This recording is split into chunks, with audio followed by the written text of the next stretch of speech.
Welcome back to the DUSwimDive podcast. Thanks for tuning in. Before we get to our subject matter, I want to really quickly thank all of the parents for all of your support. It's been a trying season for us as competitors, but I know it's been a trying season for you guys as well, not being able to spectate our meets. Thank God for live streaming, but it's just not the same. So thank you for all of your support. And before we get to our guest for today, I want to give you guys the NCAA lineup of Your Drury Panthers.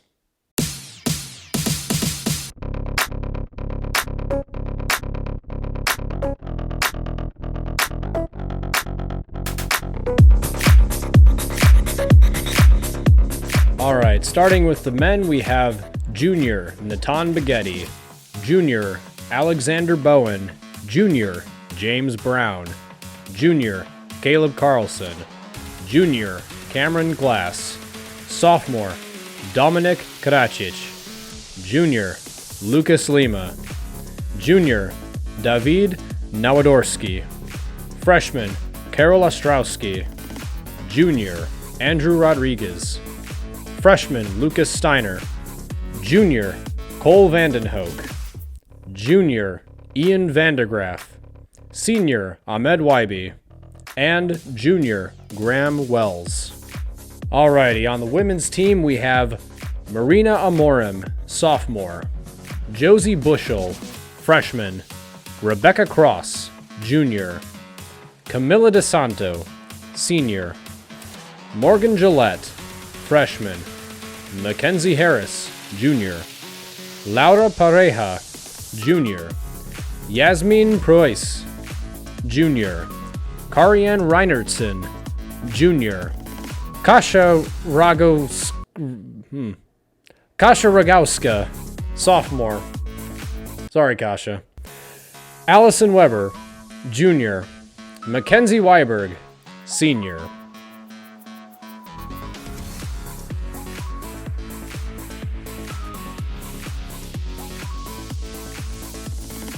And that is the Nationals lineup for your Drury Panthers. The Nationals meet will take place from March 17th to the 20th in Birmingham, Alabama. Streaming will take place at the NCAA website linked below, so feel free to check that out. Today's guest is second-year captain Mackenzie Weiberg from the women's team. Coming in as a freshman, she was a sprint freestyler and now is a sprint free and flyer. She is a double major in biology and chemistry and is from St. Louis, Missouri. How are you doing? I'm pretty good. How are you? I'm doing pretty good. I'm recovering from those 400s that we had on Monday. I'm recovering Oh from yeah, that. I'm sure Obviously you did something a little different with Zach, but Reynolds, I did.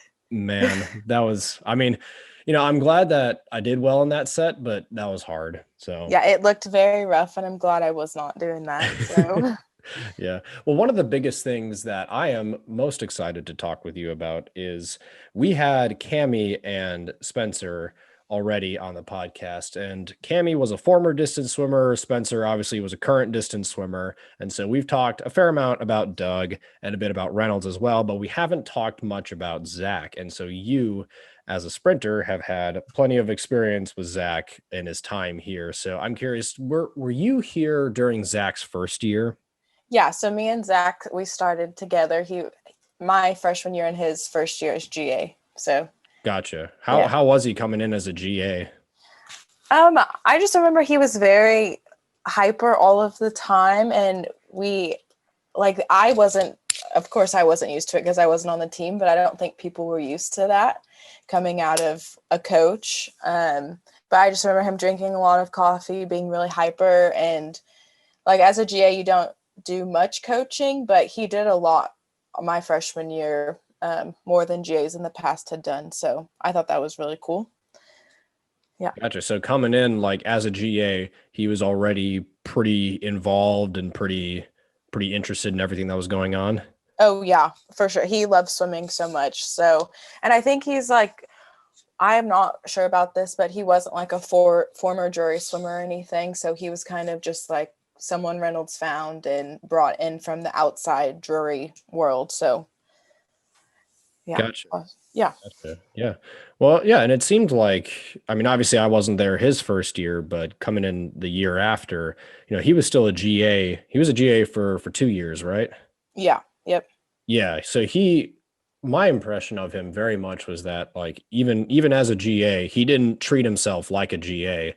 Like he had that position, but he treated himself like a coach or an assistant Oh coach. yeah, I He agree. was, Yeah, because I know GAs have to do like kind of like the dirty work, like the food orders, and like he did all of that. But he also was very much of like a coach, all like as well as that. Like you could tell he was like kind of almost an assistant coach his second year, so which was pretty cool. Yep. Well, and now he is officially Mr. Sprint Man coach. Exactly. Yeah. Yeah. So Yep. how has he been as a sprint coach? Because I think that he was officially given that last year, and so these 2 years Yeah. he's been the sprint coach. How has that been with him?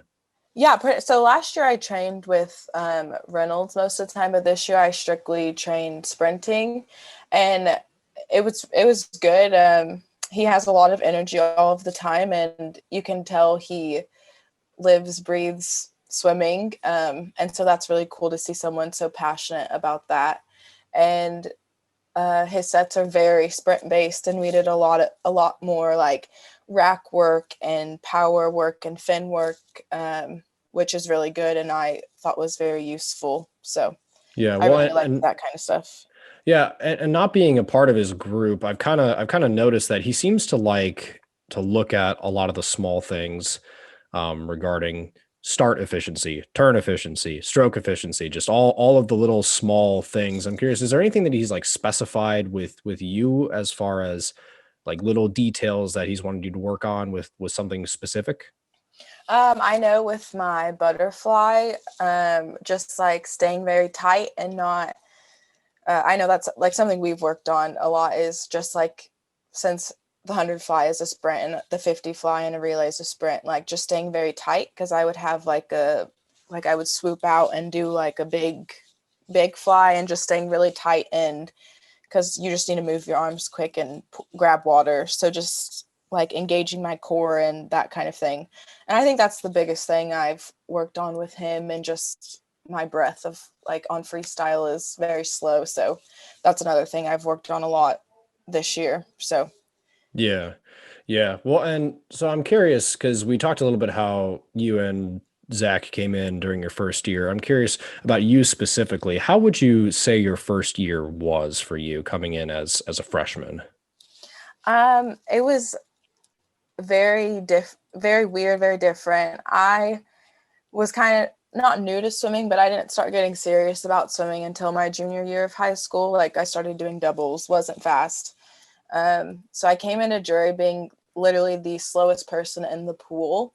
Um, and I started out because my freshman year we didn't really have sprint, mid D, distance, or we there was mid D and distance, but no sprint group. So I was doing all of Reynolds sets, like 300s, like all of those sets, and I was dying. Like I wasn't making a lot of it, and I just remember being the slowest person in the pool. I didn't have a lot of confidence yet, and then conference, I ended up swimming really well, and like that helped me gain confidence. And so I think just, yeah, I don't know. What was the question again? I'm sorry. No, that's okay. That's okay. I was just asking how your freshman year was, coming in. And well, and you Yeah. answered that Yeah. that very well. And I've definitely seen that you have a lot of confidence in you now, especially as a senior. So, Yeah. how would you say swimming wise and personally you've grown since freshman year? Oh my gosh, so much. I've learned just from being on a team is hard work because you have so many different people you have to interact with, coaches you have to interact with. Like I can for sure I've grown as a person so much. I've grown as an athlete and just like my mindset, the way I think, the way I do things, the way I treat people, my work ethic, all of those things, I can totally contribute to being a athlete and being on a team, which I think is really cool.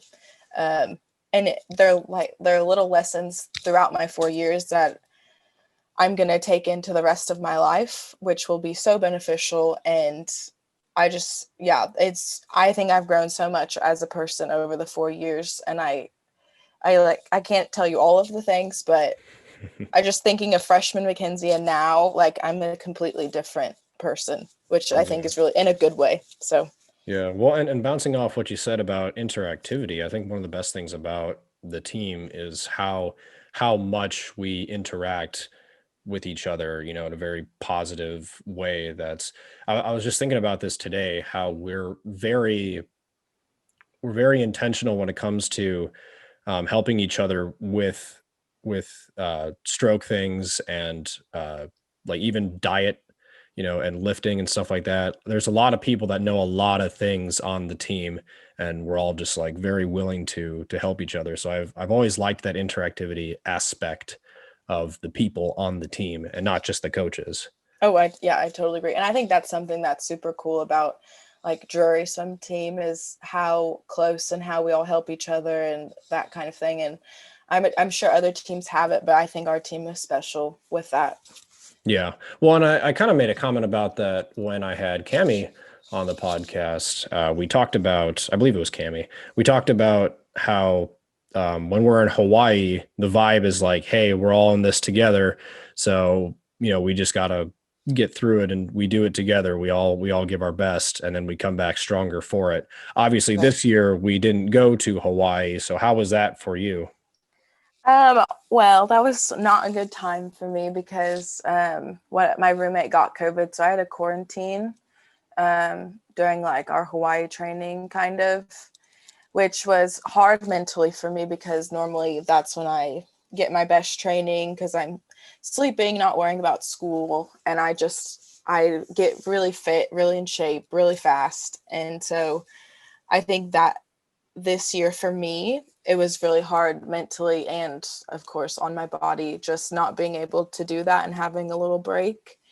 Um, so, and of course, like everyone would have rather been in Hawaii because it's Hawaii. Yeah. So I think my experience was a lot different from other people also. So Yeah, yeah, because yeah, I've talked with some people about just not going to Hawaii, but yeah, there's also the aspect of you were very, well, not directly affected, but I guess very yeah, closely indirectly affected by COVID. I guess yeah, that's a way to phrase it, but yeah, yeah, so that's unfortunate, but that's also a truth about a lot of what's going on this year, as far as a COVID year goes. So I'm curious, how did you think conference handled the COVID policies and stuff like that? Because that's our most recent big meet, obviously before yeah. nationals. So how do you think the conference handled that? I mean, I think it was probably as good as it could have been. The only thing I think I would have changed is like having assigned warm up and cool down lanes for teams because we kind of had to swim. We sometimes had to swim with other teams when we were trying to stay in our own bubble, but like we were masked everywhere.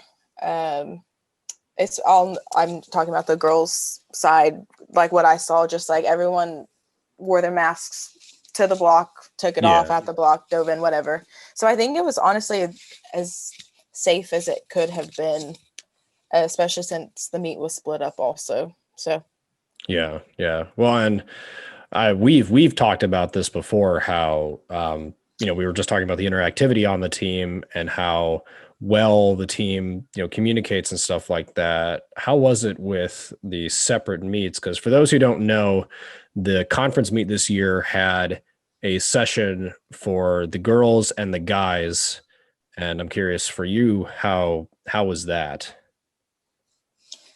I mean, of course, it was different because I've always swam at conference with the boys, and they are so much energy.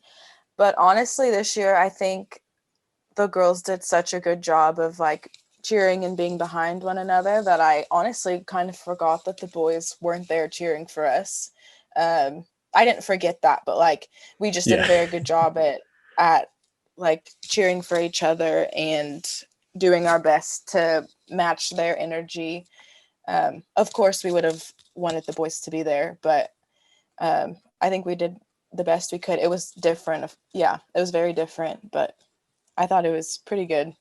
Yeah. Well, and I missed having like the whole team there. It was nice to Yeah, have it was kind of nice to have just the guys team there in some aspects, but like we function as one whole team. oh, And I yeah, totally agree. yeah, Yeah, like and I remember after the meet, I was like, yeah, it's so weird that I feel like I didn't see the boys at all at the end of the meet. I was like, that was so weird. yeah. And Well, yeah, and it was hard too because like our dinner schedule was like right when you guys started the meets, so we were like exactly. scrambling for dinner as well as like trying to stream it on our phones with bad internet. And no, yes, the bad internet. Yeah. Oh man, yeah, that was awful. But at least they streamed it. That was Yes, wonderful. thankfully. Yeah. Yeah, and So that was also cool. Like I know all of the like in my room, like we just streamed the boys meet and cheered for them and texted them and like after they swam. So of course, like we're all involved in each other's meets. Like I had boys text me, and I know girls were texting the boys like about the races, and so yeah. yeah, once again, a lot of that good interconnectivity, a lot of that good connection. Um, so then looking back at your junior year, which was your first year as a captain, who was your other captain that year? Erica Dahlgren. Ah, gotcha. Erica Dahlgren. Okay. So then what was your reaction when you were told when you were, picked as a captain? I was very surprised, and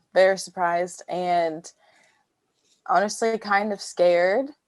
I had a conversation with my mom about it, and she was just kind of like, Mackenzie, like, you were voted, because I was scared. I was like, I don't know why I am it. And she's like, Mackenzie, the girls voted you for a reason. Like, so, and I think that helped change my mindset and be like, okay, that's true. And I was like, I can do this. And so I think I was scared, but I was ready for it. Yeah. Yeah, yeah. Yeah. And how do you think that you have maybe developed as a captain in your second year and now looking back? Yeah. I think I learned a lot my junior year about just like being a leader and having to deal with a lot of different personalities on the team because we had a lot of big personalities. And then I just became more confident in myself, I think, like this year at being at leading. And so and I formed like a great connection with all of the girls, so of course that also makes it a lot easier. And so I think I just grew kind of in my confidence as being a good leader, um, more so than my junior year. Gotcha. Nice. Yeah. Well, and one thing too that I've said to people on the team is you don't have to be a captain to be a good influence on the team. Yeah. Like the captain role is, it's an honoring position. It's very honorable to be in the captain role, but you don't have to be there to be a good influence on the team. So I'm curious what advice or yeah, just what advice you would give to people who might be wanting to come to jury or have already committed, um, as to how they can be a good influence on the team. Um, Listen to your coaches and treat them with your utmost respect because they're your coaches. They got you to jury in the first place. Be a good teammate. Like I tell the girls, like you don't have to love like everyone, but they are your teammate and you need to respect them. And I think the earlier you know that, the better your time is going to be at jury. You don't have to like someone, but you need to respect them as your teammate.